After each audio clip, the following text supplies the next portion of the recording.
विष्णुं शशिवर्णं चतुर्भुजं प्रसन्नवदनं ध्यायेत् सर्वविघ्नोपशान्तये अगजा आननपद्मार्कं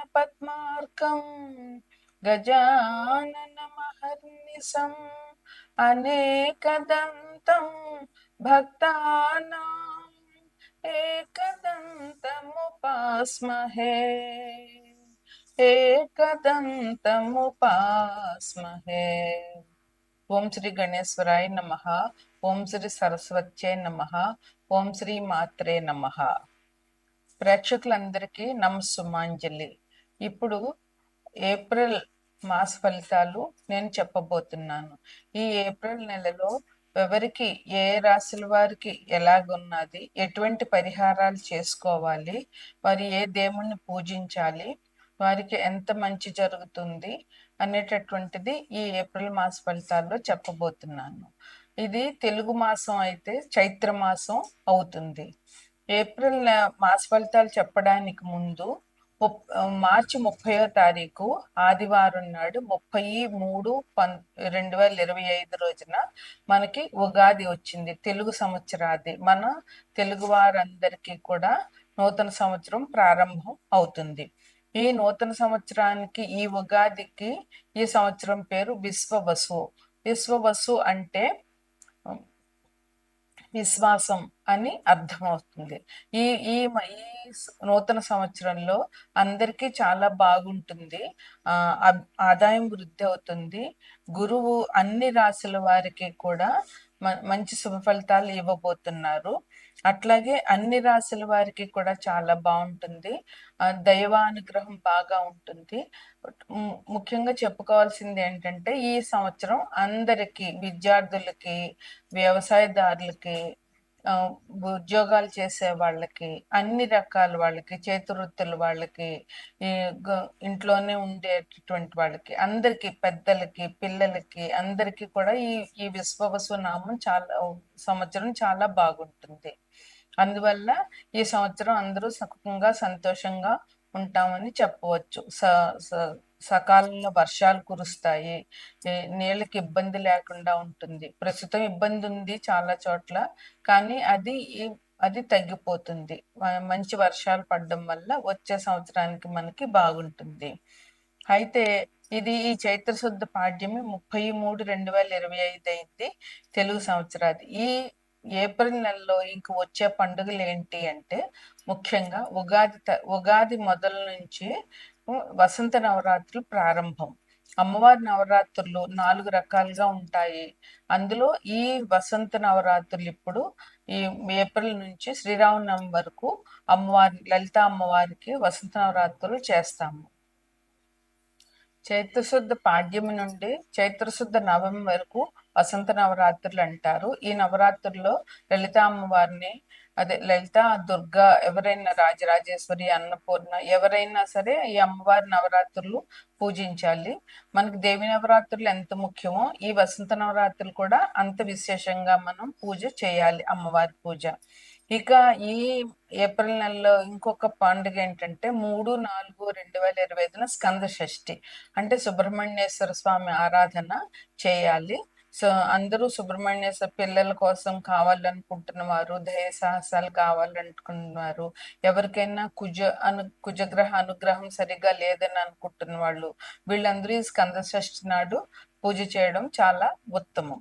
ఇక 16/4/2025 సంకష్టహర చతుర్థి, అంటే మనకి గణపతి పూజ ఈ రోజు విశేషంగా చేస్తారు. ఉదయం నుంచి ఉపవాసం ఉండి సాయంత్రం 6 గంటలకి వినాయకుడు పూజ చేసి చంద్రుణ్ణి చూసి భోజనం చేయాలి. ఇది సంకష్టహర చతుర్థి. మనకు కావాలన్న తీరని కోరికలు ఏమున్నా, ఏ రకమైన కోరికైనా సరే తీరుతుంది. ఈ గణపతికి గరికతో పూజ చేయడం ఈ రోజు విశేషం.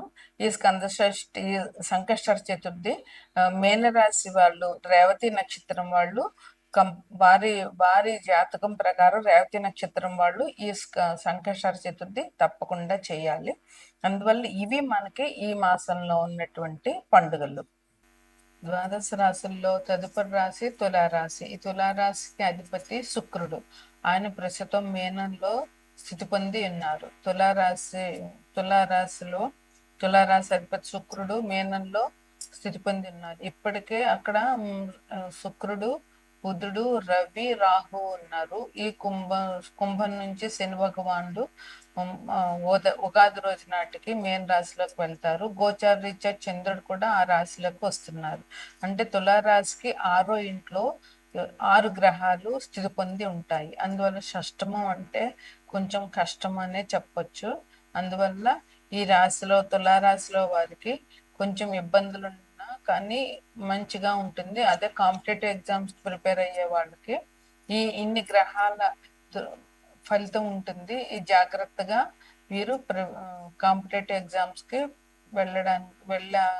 వెళ్ళాలని అనుకుంటున్నాము. కష్టపడితేనే కానీ కాంపిటేటివ్ ఎగ్జామ్స్లో బయటికి రావడం చాలా కష్టం అవుతుంది ఈ రాశి వారికి.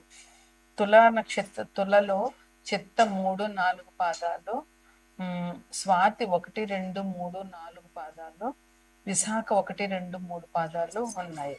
ఈ తులారాశి వాళ్ళకి ఆదాయం 11, వ్యయం 5, రాజపూజ్యం 2, అవమానం 2 ఇట్లా ఉంది. అయితే ఈ 9 గ్రహాల్లోనూ 4 గ్రహాలు కొంచెం ఎక్కువ ఇబ్బంది పెడతాయి. అంటే ఎక్కువ కాలం ఒక రాశిలో ఉంటాయి. మిగతా 5 గ్రహాలు తొందరగానే రాశి నుండి రాశికి మారుతాయి. కానీ ఈ 4 గ్రహాలు ఏంటంటే గురువు, శని, రాహువు, కేతువు. గురువు 1 సంవత్సరం మినిమం ఒక రాశిలో ఉంటారు. శని 2.5 సంవత్సరాలు ఉంటారు ఏ రాశిలో అయినా. రాహుకేతులు 1 సంవత్సరం పైన ఉంటారు. శని ఈ రాశిలోకి కుంభం నుంచి మేనంలోకి ఉగాది రోజు వెళ్తున్నారు కనుక 2.5 సంవత్సరాలు ఆయన మేనంలోనే స్థితి పొంది ఉంటారు. అందువల్ల ఈ 4 గ్రహాల ప్రభావమే జాతకుడి మీద ఎక్కువగా ఉంటాయి. అయితే ఈ తులారాశి వాళ్ళకి గురువు, రాహువు, రజితమూర్తి, శని, కేతువు, సువర్ణమూర్తి. అంటే ఈ రాశి వాళ్ళకి ఈ గ్రహాల వల్ల ఇబ్బందులు ఏమీ ఉండవు. అంతా మంచి. ఈ 2 సువర్ణమూర్తి అంటే ఆ గ్రహం మంచి ఫలితాలని ఇస్తుంది. ఈ రాశి వాళ్ళకి మంచి ఫలితాలను ఇస్తుంది. అలాగే రజతమూర్తి అన్న గ్రహం కూడా వీళ్ళకి మంచి ఫలితాలు ఇస్తుంది. అందుకే ఈ 4 గ్రహాల్లోనూ 2 సువర్ణమూర్తి, 2 రజతమూర్తి కనుక ఈ 4 గ్రహాలు ఈ రాశి వాళ్ళకి మంచి ఫలితాలని ఇస్తాయి అన్నమాట. అందువల్ల వీళ్ళకి ఎట్లా ఉంటుందంటే ఈ సంవత్సరం ఈ నెలంతా కూడా చాలా బాగుంటుంది. ఎటువంటి ఇబ్బందులు లేవు. చాలా అనుకూలంగా ఉంటుంది. ఆర్థిక పరిస్థితులు చాలా బాగుంటాయి. వృత్తి వ్యాపారాల్లో ఉన్న వాళ్ళకి వాళ్ళు ఏ రకమైన వృత్తులు చేసే వాళ్ళైనా కూడా చాలా మంచిగా ఉంటుంది. వ్యాపారంలో వీళ్ళు మంచి అభివృద్ధిలోకి వస్తారు. అందువల్ల వీళ్ళు వ్యాపారంలో మెళకువలు తెలుసుకుని వాళ్ళ వ్యాపారానికి సంబంధించినటువంటి మెళకువలు గ్రహించుకుని కొత్త పందాలో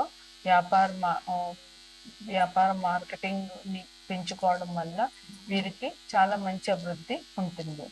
అలాగే చాలా అభివృద్ధి కూడా ఈ మాసం వీళ్ళకి సూచిస్తుంది. అందువల్ల వీళ్ళు ఇంకా ఎటువంటి కొత్త పోకడలు వెళ్తే మంచి వ్యాపారం అభివృద్ధి చెందుతుంది అనేటటువంటిది ఈ రాశి వాళ్ళు బాగా ఆలోచించుకోవాల్సిన అవసరం. ఎందుకంటే ఇప్పుడే వీళ్ళకి అభివృద్ధి మంచిగా చూపిస్తుంది కనుక. ఇక ధనంకి ఏ రకంగా మీరు ధనం మా ఆదాయ మార్గాలు పెట్టుకున్నారు, అన్ని ఆదాయ మార్గాల నుంచి మీకు ధనం వచ్చే అవకాశం ఈ మాసంలో చాలా బాగా ఉంది. అందువల్ల ఈ రాశి వారు ధనం గురించి చింతించవలసిన పనే లేదు అసలు. పై అధికారులు, ఉద్యోగస్తులకైతే వాళ్ళ బాసులు మెప్పులు పొందుతారు. వాళ్ళ బాసులు వీళ్ళ వర్క్కి ఇంప్రెస్ అవ్వడము, వీళ్ళని పొగడము, వీళ్ళకి మంచి బహుమతులు ఇవ్వడము, అట్లాంటివన్నీ కూడా ఈ రాశి వాళ్ళకి జరుగుతాయి. వాళ్ళ నుంచి ప్రశంసా పత్రాలు రావడము, లేదా బెస్ట్ ఎంప్లాయర్ అవార్డ్స్ రావడము, ఇట్లాంటివన్నీ ఈ రాశి వాళ్ళకి జరుగుతాయి. అట్లాగే వీళ్ళు కొత్త వస్తువులు కొంటారు. కొత్త బట్టలు కొనుక్కోవడము, కొత్త వస్తువులు ఇంట్లో వస్తువులు కొనుక్కోవడము, లేకపోతే కొత్త వస్తువులన్నీ వీళ్ళకి ఇంట్లో లేని వస్తువులు కొనుక్కోగలుగుతారు. వీళ్ళు వ్యక్తిగతంగా పైకి రాగలుగుతారు. అంటే ఆ వ్యక్తిలో ఉన్నటువంటి ప్రతిభ ఈ టైంలో బయటపడుతుంది అనమాట. అంటే వీటిలో ఈ టాలెంట్ ఉంది అని జనాలు గుర్తిస్తారనమాట. అందువల్ల వీళ్ళు వ్యక్తిగతమైనటువంటి ప్రతిభను బయటకు పెట్టుకునే అవకాశం ఈ నెలలో వీళ్ళకి వస్తుంది. అయితే కొంత శుభవార్తలు వింటారు. మంచి శుభార్తలు వింటారు. అలాగే రాజకీయ నాయకులకు కూడా ఈ మాసం చాలా బాగుంది. వాళ్ళు ఏ పార్టీలో ఉన్నా కానీ వాళ్ళు ప్రజల ఆదరణకి పొందే అవకాశం ఉంటుంది. అందుకని రాజకీయ నాయకులు కూడా ఈ మాసం వీళ్ళకి చాలా అనుకూలంగా ఉందని చెప్పవచ్చు. అయితే అందరికీ ఒకేలాగా ఉండదు జాతకం అన్నది. కొంతమందికి ఇబ్బందులు ఉంటాయి కనుక ఆ ఇబ్బందులు ఏంటంటే ధనం వ్యయమయ్యే అవకాశం ఉంది. అందువల్ల మీరు ఖర్చు పెట్టేటప్పుడు ఈ ఖర్చు అవసరమా కాదా అన్నది చూసుకుని ఖర్చు పెట్టండి. అట్లాగే మానసికంగా కొంచెం ఇబ్బందులు కూడా ఉండే అవకాశం ఉంది కొంతమందికి. వాళ్ళు జాగ్రత్తగా ఆ ఇబ్బంది నుంచి బయటపడే మార్గాల్ని అన్వేషించాలి. అలాగే వీళ్ళు ఎంత కఠినమైన పని అయినా కూడా సులువుగా చేసేస్తారు. ఆ టెక్నిక్ వీళ్ళకి బాగా తెలుసు. అందువల్ల విద్యార్థులకి చాలా బాగుంటుంది. ఎందుకంటే విద్యార్థులు కష్టపడి పరీక్షలు పాస్ అవ్వాలి. ఎలాగన్నా ఇప్పుడు ఆల్రెడీ ఇంటర్మీడియట్ ఎగ్జామ్స్ అయిపోయి 10th క్లాస్ జరుగుతున్నాయి. ఇంకా మిగతా అందరూ కూడా కష్టపడిందే ఉద్యోగం చదువు కంప్లీట్ చేయలేదు కనుక కష్టపడి చదివి విద్యార్థులు మంచి పైకి రావాలి. ఈ రాశి వాళ్ళు ఈ ఈ మా ఇప్పుడు చేయాల్సినటువంటి ఇవేంటంటే బాలా త్రిపుర సుందరి దేవి పూజ, దుర్గా దేవి పూజ, లక్ష్మీ నరసింహస్వామి దర్శనం, అలాగే హనుమాన్ టెంపుల్ దర్శనం, మహాలక్ష్మి దేవి పూజ చేయడము ఈ రాశి వారికి ఈ మాసంలో చెప్పుకోదగినటువంటి పరిహారాలు.